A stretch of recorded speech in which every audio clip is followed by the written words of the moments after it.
arkadaşlar. Mutlu olmaları bizleri de mutlu eder elbette. Evet, Güllü ile ilgili gelişme, Güllü'nün patronu Ferdi Aydın'ın uzun zamandır bir uğraşı vardı. Güllü cinayete kurban gitti diye. Ve Ferdi Aydın'dan bugün yine şok bir iddia geldi. Kızı Tuğyan cinayeti itiraf etmiş diyor. Annemi öldürdüm demiş diyor. Güllü'nün kızı Tuğyan Ülkem Gülter, Ferdi Aydın Güllü ismiyle tanıdık, sevdik biz onu. Gül Tut asıl ismi. 26 Eylül'de Yalova'daki evinin 6. katından düşüp hayatını kaybetmişti ve o günden beri de ölümü sır perdesiyle örtüldü arkadaşlar. Polis ve savcılık çalışmalarında o sır perdesini kaldırmaya çabalıyorlar.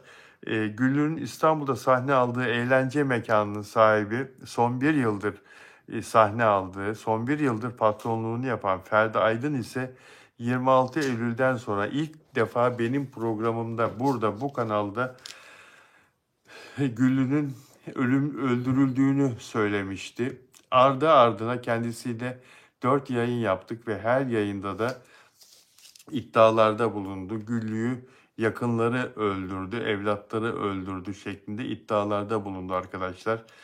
O söylemleri çok büyük olay oldu. Bütün televizyonlar peşinden koştu Ferdi Aydın'ın ve Ferdi Aydın hiç yorulmadan her kanala katıldı, her kanalda programlara çıktı ve iddialarını devam ettirdi iddialarına. Çocukları öldürdü şeklinde. Çocukları da ona dava açacaklarını söylemişlerdi. Evet, 26 Eylül'de saat 1.30 sıralarında Çınarcık'ta 6 katlı binanın 6. katındaki evinin penceresinden düşmüştü Güllü ve o konuyla ilgili soruşturma devam ediyor arkadaşlar. Hala aydınlanamadı o olay. İstanbul'da sahneye çıktığı mekanın sahibi Ferdi Aydın dün Yalova adliyesine giderek suç duyurusunda bulunacağını söylemişti ve bugün gitti arkadaşlar.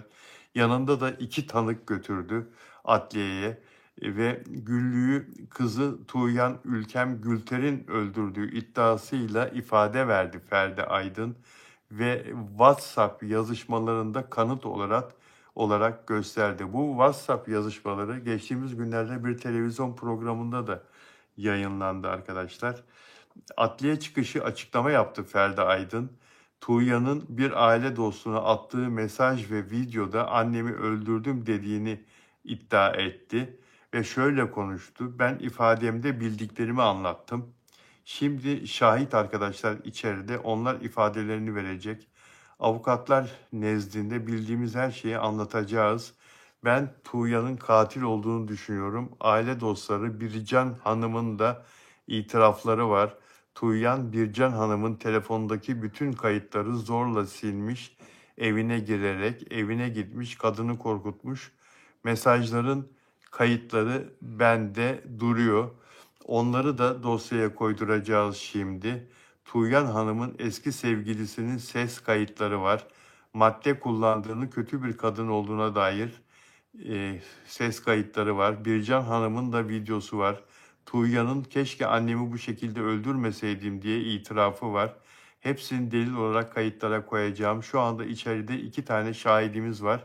Bircan Hanım da Tuğyan Hanım'ın en yakınıdır. Başka tanıklar da gösterdim. Gizli tanıklarımız da var. Bundan sonrası artık devletimizde kayıtlar en yakınlarının ses kayıtlarıdır. Bütün Çınarcık Tuğya'nın yasaklı madde kullandığını, her şeyi yapabileceğini söylüyor. Biz de Güllü ablanın öldürüldüğünü düşünüyoruz. Birican Hanım itiraf ediyor kayıtlarda. Tuğyan bana öldürdüğünü söyledi diyor.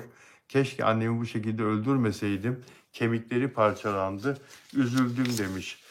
Kızı Tuğya'nın en yakın 2 arkadaşını savcılığa götürmüş Ferdi Aydın.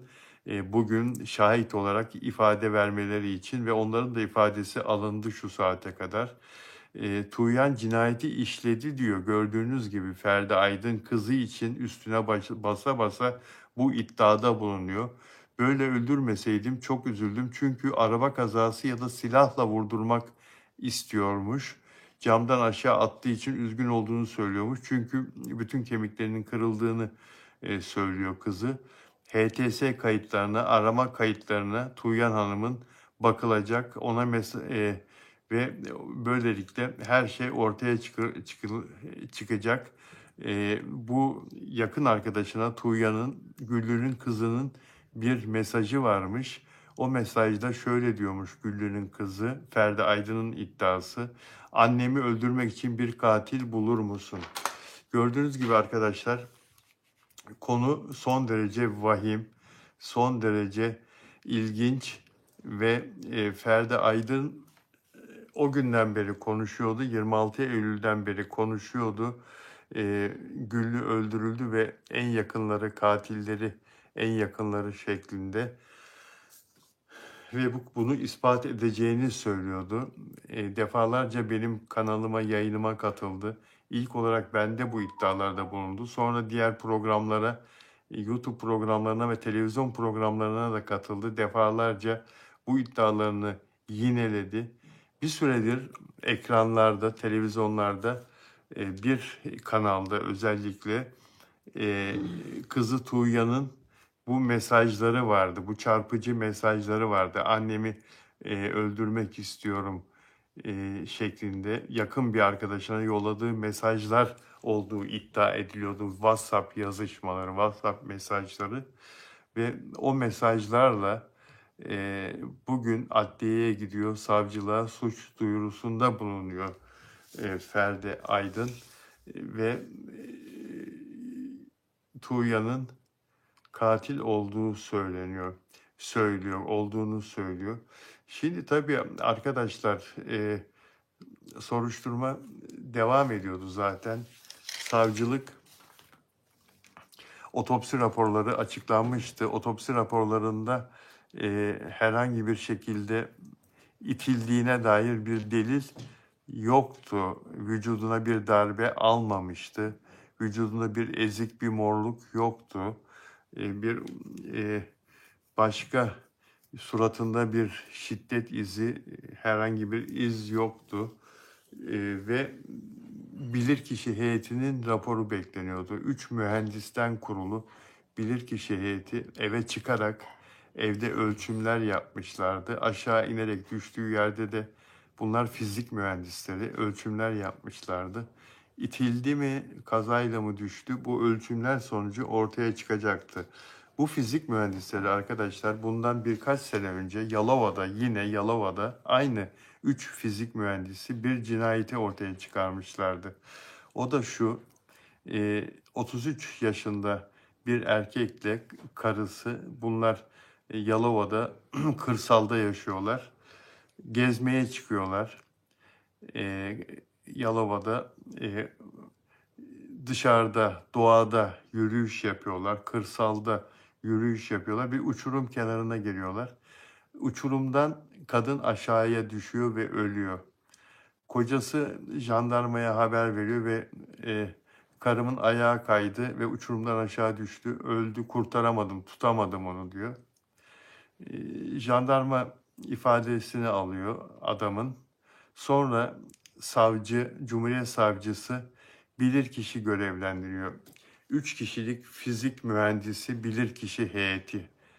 Ölçüm yapıyorlar. Kadının düştüğü uçurumun başında ölçüm yapıyorlar. Ve sonra iniyorlar düştüğü yerde aşağıda ölçüm yapıyorlar. Ve raporlarını hazırlıyorlar. O raporda diyorlar ki bu 3 kişilik fizik mühendisi bilirkişi heyeti bu kadını kocası itmiş aşağıya. Bilim bunu böyle söylüyor diyorlar. Bizim ölçümlerimiz sonucunda bunu bulduk. Kocası itmiş. Bu kadın itilmiş, öyle düşmüş, ölmüş ve koca tutuklanıyor. Koca müebbet hapse mahkum oldu. Şimdi savcı, Güllü'nün cinayetini soruşturan savcı, aynı savcı yine bu 3 bilirkişiyi görevlendirdi Güllü'nün cinayeti için. Ve onlar ölçümlerini yaptılar. Yakında raporlarını açıklayacaklar. Ancak ondan önce Ferdi Aydın katil kızıdır diye bir iddiada bulundu bugün ve savcıya gitti. Tanık da götürdü. 2 tanık ifade verdi.